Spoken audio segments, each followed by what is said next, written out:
Hello friends, नमस्ते। आप सभी कैसे हो? आशा करती हूँ फ्रेंड्स आप सभी अच्छे और स्वस्थ होंगे। फ्रेंड्स, आज मैं लेके आई हूँ आपको गोवा के एक अन्य स्थान में, जो कि है ये सिनकोरियम किला। ये सिनकोरियम किला की पूरी विस्तृत जानकारी मैं अपनी इस वीडियो में दूंगी आपको, तो बने रहें मेरी वीडियो में अंत तक।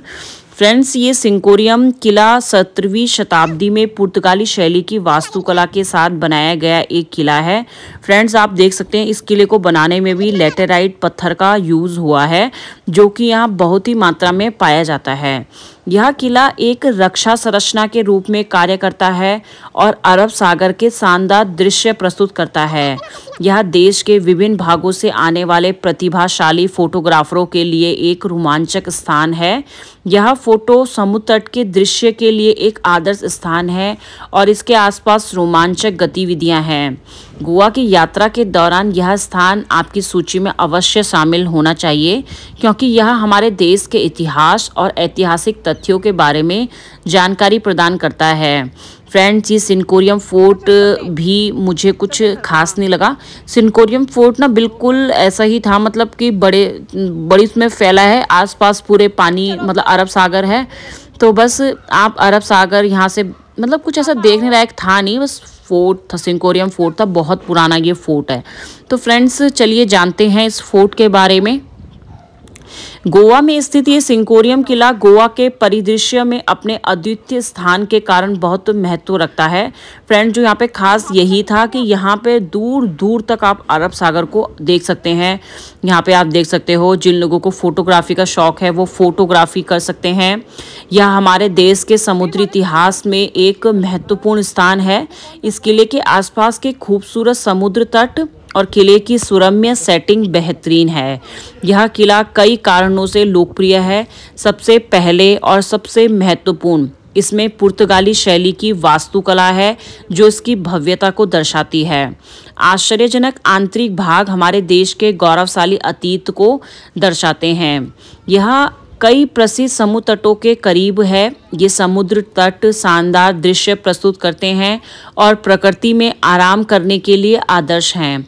आप इन समुद्र तटों पर वाटर स्पोर्ट्स आजमा सकते हैं। आप जिस तरह की छुट्टी की तलाश कर रहे हैं, उसके आधार पर आप भीड़भाड़ वाले समुद्र तट या अधिक एकांत वाले समुद्र तट का विकल्प चुन सकते हैं। खुद ही आप जो भी चुने, आप उसका आनंद लेंगे और प्रकृति की गोद में आराम करेंगे। फ्रेंड्स, ये तो मैं आपको ऐसे, ये जो समुद्र तट है ये तो वैसा है जहाँ पे आप बहुत ही संख्या में लोग देख सकते हैं, लेकिन बहुत सारे समुद्र तट में मैं ऐसे भी गई हूँ जो मतलब प्राइवेट बीच था, जो कि वहाँ पे ना ज़्यादा लोगों की नहीं थे, मतलब कम, जितने होटल वाले थे उतने ही लोग थे। तो ऐसे भी यहाँ पे बहुत सारे बीचेस हैं जहाँ पे आपको कम ही लोग देखने को मिलेंगे। इस वाले में तो बहुत से लोग मिल रहे थे देखने के लिए। सिनकोरियम किला गोवा आने वाले पर्यटकों को एक सुकून भरा माहौल प्रदान करता है। आप अरब सागर और कैंडोलिम और केलंगूट जैसे समुद्र तटों के सुंदर दृश्य का आनंद ले सकते हैं। समुद्र तट जेट स्कीइंग और केले की नाव की सवारी जैसे शानदार साहसिक जल खेल प्रदान करते हैं, जिनका आप आनंद ले सकते हैं। मौसम के अनुसार कीमतों और उपलब्धता की जांच, मतलब उसके हिसाब से आपको पैसे देने होंगे। सिनकोरियम किले की वास्तुकला आपको अचंभित कर देगी और आप इस जगह के बारे में बहुत सारे नए ऐतिहासिक तथ्य जानेंगे।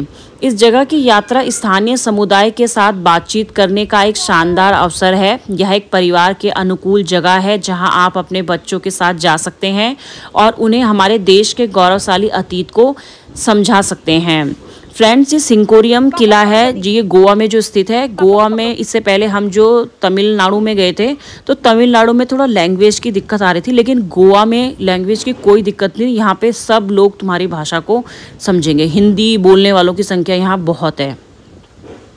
जो सिनकोरियम किला है, इसके आसपास के जो पर्यटन आकर्षण है, सिनकोरियम किले की यात्रा के दौरान आप आसपास कई पर्यटन आकर्षण देख सकते हैं। कैंडोलिम बीच आप जा सकते हैं। कैंडोलिम बीच गोवा के समुद्र तट का एक बड़ा हिस्सा है, जिसके लिए यह प्रसिद्ध है और यह प्राकृतिक सुंदरता और आकर्षण प्रदान करता है। कैंडोलम बीच के अलावा आप यहाँ पे वागाटोर बीच था यहीं पास में। गोवा का यह प्रसिद्ध समुद्र मुख्य रूप से 2 भागों में विभाजित है। बिग वेगेटर को नॉर्थ वेगेटर के नाम से भी जाना जाता है और लिटिल वेगेटर को ओरजॉन बीच के नाम से भी जाना जाता है। यहाँ पे आसपास बहुत सारे बीच थे। बटरफ्लाई बीच यहीं पास में था जो बटरफ्लाई आकार का बीच था। बटरफ्लाई बीच दक्षिण गोवा में स्थित एक खूबसूरत जगह है। यह अगोड़ा और पालोलेम जैसे प्रसिद्ध समुद्र तटों के पास स्थित एक छिपा हुआ खजाना है। विश्राम और मनोरंजन के लिए एक आदर्श समुद्र तट आपको कई कारणों से इस जगह को नहीं छोड़ना चाहिए। तो बटरफ्लाई बीच भी यहीं सिंकोरियम के पास ही था, वहां भी आप जा सकते हैं। आप सिंकोरियम किले में पुर्तगाली शैली की वास्तुकला की उम्मीद कर सकते हैं जो शानदार दृश्य प्रस्तुत करता है। कैरंगुड बीच सहित आसपास के समुद्र तट बेहद ही खूबसूरत है और अपने पूरे परिवार के साथ कई गतिविधियां करने का मौका देते हैं। इस स्थान में खूबसूरत तस्वीरें खींचने के लिए नवोदित फोटोग्राफरों के लिए कई अवसर हैं। आप प्रकृति को पुनर्जीवित कर सकते हैं और अपने पूरे परिवार के साथ योग और ध्यान सत्र कर सकते हैं। प्रकृति में टहलने से आपको इस जगह को बेहतर तरीके से जानने में मदद मिलेगी। यह जगह दुनिया के अलग अलग हिस्सों से गोवा पहुंचने वाले सभी उम्र के लोगों को मन की शांति और आराम की गारंटी देता है। तो गोवा की यात्रा हर तरह के यात्री के लिए एक बेहतरीन छुट्टी है। हमारी रोज़मर्रा की ज़िंदगी में बहुत व्यस्तता होती है और गोवा की सैर आपकी उत्पादकता को फिर से बढ़ाने में मदद कर सकती है। इस जगह की प्राकृतिक सुंदरता लाजवाब है। आपको इस शानदार राज्य में मौज मस्ती के अनुभव का लुत्फ़ उठाना नहीं छोड़ना चाहिए। आज ही अपनी टिकट बुक करें, इस रोमांचक यात्रा का मज़ा लें। सिंकोरियम फ्रेंड्स, ये मैंने आपको पूरा बताया है। सिंकोरियम फोर्ट के पास क्या उसके आसपास आपको देखने को मिल सकता है। आप सिंकोरियम के पास जो कैंडोलम बीच और बागा बीच जैसे लोकप्रिय जगहों पर आप जा सकते हैं। अगवाड़ा फोर्ट भी पास ही में है, वहाँ आप जा सकते हैं। तो फ्रेंड्स, आज की मेरी इस सिंकोरियम फोर्ट की वीडियो में इतना ही है। आशा करती हूँ फ्रेंड्स कि आपको मेरी ये सिंकोरियम फोर्ट से जुड़ी जानकारी मैंने दी वो आपको ज़रूर ही पसंद आएगी। और फ्रेंड, मिलती हूँ मैं अपनी किसी अन्य वीडियो के साथ गोवा की इसी नई लोकेशन के साथ। तब तक आपका दिन शुभ हो, मंगलमय हो। धन्यवाद।